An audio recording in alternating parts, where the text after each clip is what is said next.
Hey, what out there? Dan here from Geekcast Radio doing another graphic thoughts video. This is where I go through some of the recent graphic novels I've been reading, give you some thoughts and opinions, and kind of let you know just the wide gamut of comics that exists in the world. And when I do these videos, I really try to read books that are not, I'm not reading monthly, or books that you're seeing reviewed on this site, but mostly books that seem interesting enough and pick them up and read them. And I will say every single book I'm talking about today is a book I got from the library. So if you're not doing it, highly advise going to your public library if you're a comic book fan and giving some new books a shot. I think for me, as someone who's a very amateur comic book reviewer and comic book fan, I think you do yourself a huge service just by trying new things, trying new books. Especially if you don't have to worry about cost. The only thing you have to worry about is time. You might find out there's an entire new author out there or artist that you never knew about because they're not writing or drawing superhero books. I mean, I've really found that out for myself, and and I feel like I appreciate comics on a level I never really did before, and enjoy them in a way I never did before. Because you really find just that the medium can be used in ways that are not not your typical way.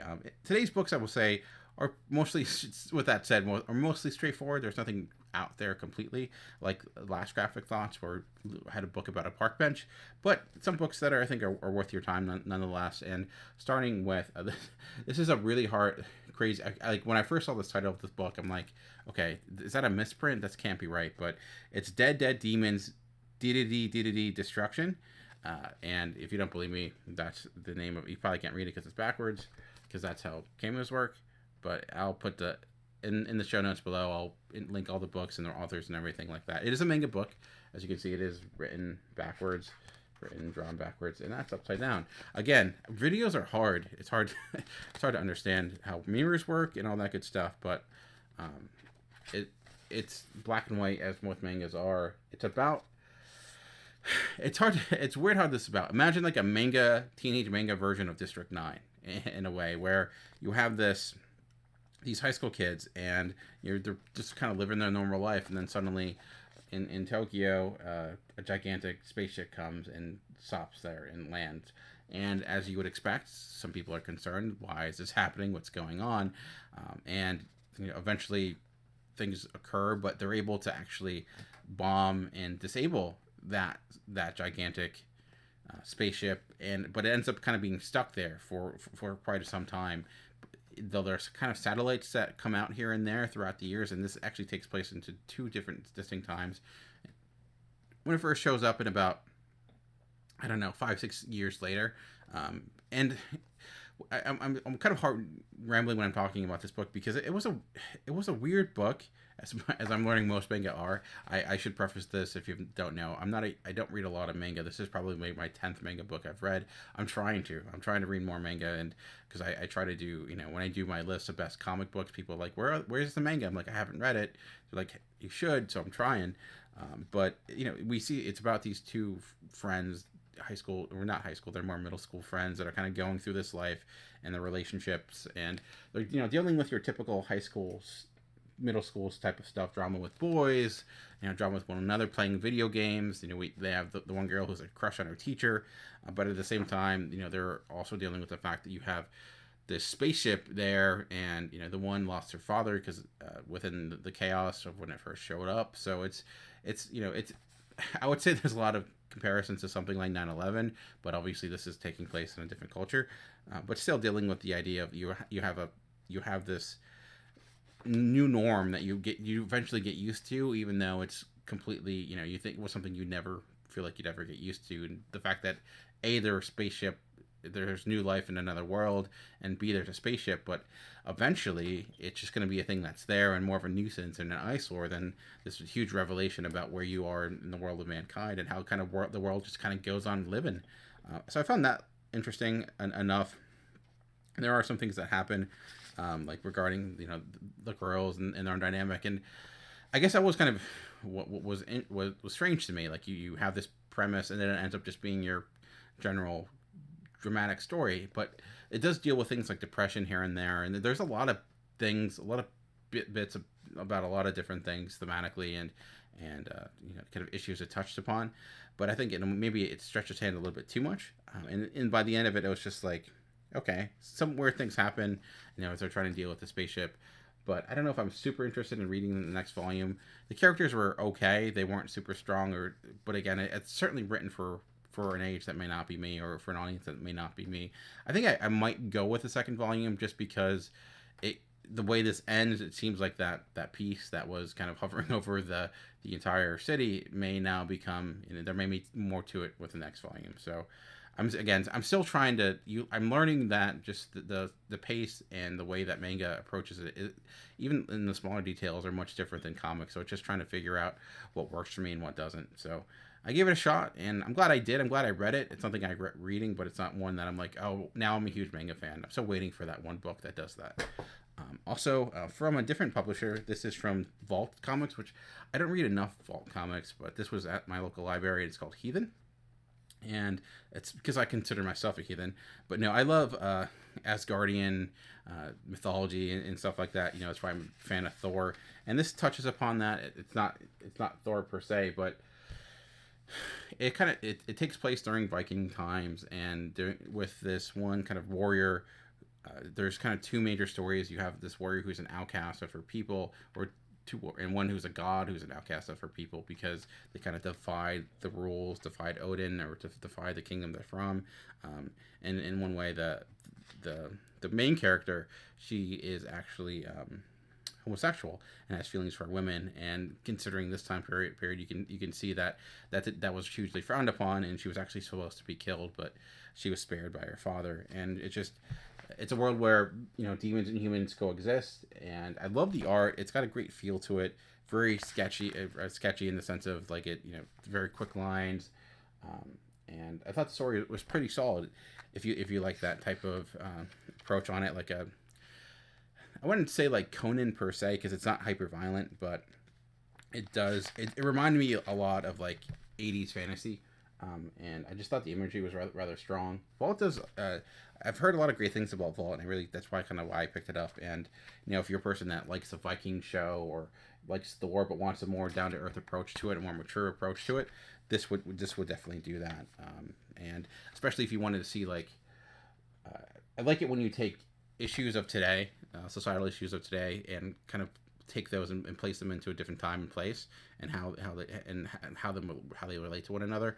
And I think you can do that a lot more with independent books than you can with superhero books at times. So I would definitely recommend this. This was quite good. I ended up not having huge expectations for it. It's one of them like, hey, this came out this year. Maybe I'll give this a shot and talk about it. And I ended up like, wow, that was a fantastic read. And I don't know if it's still going. The way it ends, it feels like it could have ended there, or there could be more to it. But it was rather strong, and I'll keep going with it and maybe pick it up, volume 2. So yeah, pretty much all for that.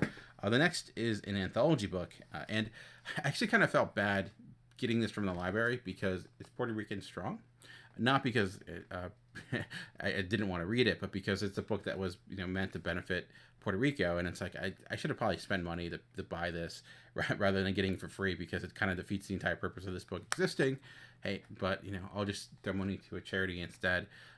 But I wanted to read it, and this is packed. I can't even tell you all the different artists and writers, because it is gigantically packed with tons of different stories. You can see there's just all kind of centering on Puerto Rico, its culture, its people, and I love anthology books because it's like, I never know what's going to come next in the sense of the next story. It's like, Forrest Gump, as he says. But this maybe had too many stories and too many different artists, because you have some stories that are literally like a page or two. This is just a table of contents. So as you can see, there's a lot in here. You're never going to get bored.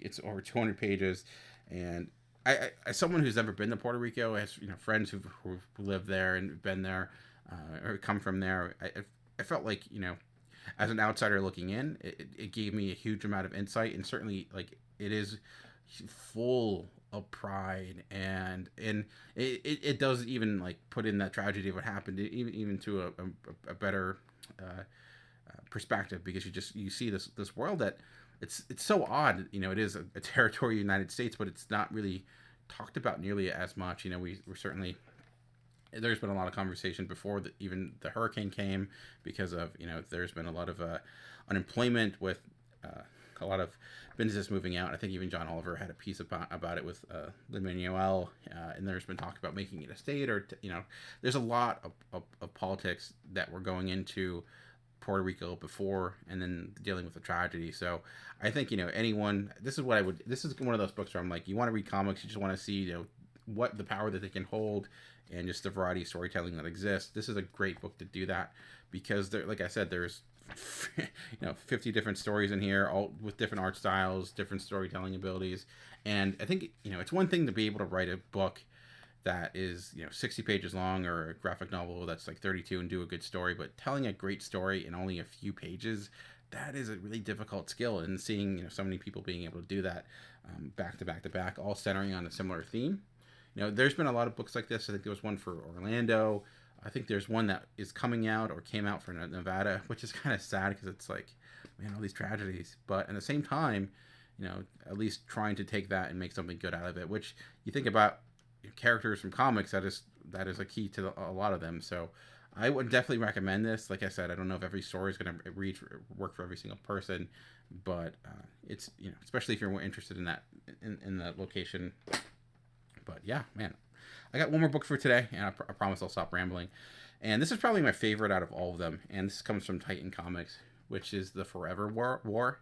And the story of this book and how it became a comic is interesting enough, because this is actually based upon a novel from the 1970s by Joel Haldeman. He's a writer. He's a credited writer for this, but this was originally a novel. There was a Forever War series. I believe there's a few novels. Then there was a Belgium comic book, and that was written in the 80s and drawn in the 80s. And now it's coming out in graphic novel form by Titan Comics. So it's had a lot, traversed a lot of land just to get to my hand to read it.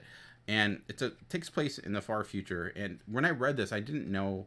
I thought it was a book that came out this year, because you can see in the back it's like June 2018. I'm like, oh, okay. And it's like the art looks a little dated, but not in a bad way, because there's a lot of comics, especially with independent books, that go with that type of style. It was like, but knowing the story behind it, and who the writer is and his history. He was a soldier in Vietnam, and it's like, oh, things began to click. And I should say too, this isn't like the way that I did some research on this book, and the way this is broken up in graphic novel form is they're not telling the story verbatim. They're picking different characters and kind of telling the story. And I think there's 4 different volumes, and this one is based on the character of, and it slips my mind, but and it's not based upon Nelson Mandela, because if you look on the on his head, it says Mandela. I'm like, is that Nelson Mandela? But knowing the story was actually before Nelson Mandela became a figure that he did. But ultimately, it's a soldier who is in existence. It's called the Forever War because it takes place in the far future, and this pocket universe opens up, and we send people to it. It's like Interstellar, if you know that film. But when people go through it, they're attacked by these alien creatures, and people begin to try to rise up to fight against them. But what's interesting about it is that you're going through this, and you really know nothing about this evil force, or this force that they're fighting against, and you don't see them for some time, and there's a lot of what seems like propaganda. Like, it seems odd. It's like, okay, they're going through all these different training techniques that are legitimately killing people. They are not giving them a lot of information about what exactly they're getting into. It seems like people are really just getting into this war because they have no other choice, or they're being forced into it. And then you realize this is coming from a man who had to fight in Vietnam, who obviously was in a war that he maybe didn't want to be in, or had a certain perspective from. And you're like, oh, okay, I'm starting to see the parallels now, for certain. Where the first time they actually see the person, the people they're fighting against is in combat, and they're told all these things about how crazy and evil and how violent they are. But you're like, is this true? It's like, what exactly is going on? So you're never really fully certain, and even by the end, you're not really fully certain. But the other piece I found fascinating is that this is taking place in the future, where you have to think of things like relativity and the rules of physics, where how you deal with war when time is not, where time functions differently, where it talks about, like, they have to think in terms of centuries, not in terms of years anymore, because you're traveling through space and vast space. So the time you actually go from one spot to the next, you know, hundreds of Earth years could have actually passed by then. So the technology that exists in that, you know, you might be off in this outpost and then you come back, and even though in your time it's been like 6 months or whatever amount of time, the technology has advanced to degrees that you never imagined possible. The people that you're working with, like you become a legend because you've lived all this time. They grew up hearing the stories, and you're only like, you know, in your mid 40s, but they're nearly your age, and because of, you know, the fact that you've been in space this entire time traversing around, for them it's been, you know, 40-50 years, but for you it's been 15. It's kind of complex, I'm sure, if you try to write it down, but I just found that really fascinating, of like, if you think in the future, if this were ever to happen, how you have to completely redesign the way that you do combat, just the nuance and the complexity of how do you engineer that. That part of my brain was really satisfied of just like trying to think about like, how exactly, like, how would you even get anything completed, because it's legitimately called a forever war, because, you know, you think about in the times of, you know, the Revolutionary War, even, you know, the Civil War, where you had battles that took place after the war ended because news haven't traveled to them yet. Well, similar problem in the sense of, you know, you're traversing and galaxies, and I don't know how scientifically accurate it is, and we don't really fully know, because, you know, it's the theory of relativity, if it's true or not. You know, my knowledge base in that is not necessarily great, but just, and again, this is coming from a book that was written in the 70s, and certain Neil deGrasse Tyson could go on a huge diatribe about what's real and what's not. But in the functionality of this book, it was fascinating. I would say the one thing that was kind of lacking, and was just a function of how it was told, outside of the main character, you really don't get to learn about anyone else.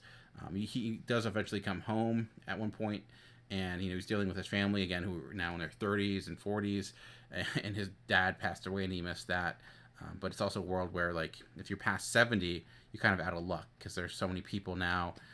So there's certainly a lot of, I think, a lot of political commentary that's going on, and like I mentioned with um, Vixen, or Infidel, or sorry, I forget the name of the book already. Heathen, jeez, you know, taking social political commentary and placing it into, you know, another time and space. This legitimately was doing that, because it's, you know, dealing with issues that occurred at the time of its creation. Now this is a comic that's 30 years old, and a story that's 40 years old, but it still, you know, works in today's world. So that sometimes it's just A, tells you how much hasn't really changed, but B, how good storytelling can be forever long and evergreen when you approach those themes. But I would highly recommend this. It might be, it's too slow moving for some people, and if you're not interested in those nitty gritty details of how, you know, how exactly you would function. There are, you know, plenty of action sequences and battle sequences. I don't want to make it seem like it's just people sitting down in a room talking.